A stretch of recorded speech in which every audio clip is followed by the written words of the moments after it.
Morning, Louie. Good morning!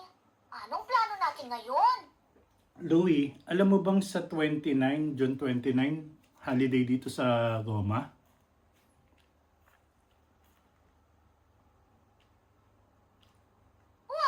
Alam ko yan!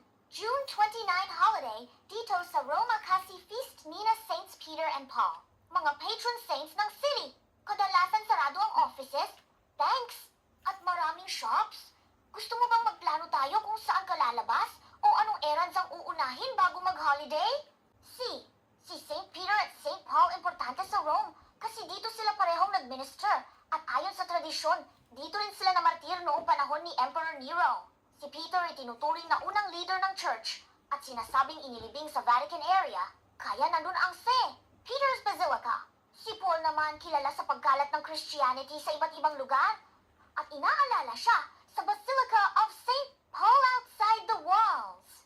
Kaya tuwing June 29, parang birthday celebration ng mga patron saints ng lungsod may mga misa, minsan may events at papal celebration din.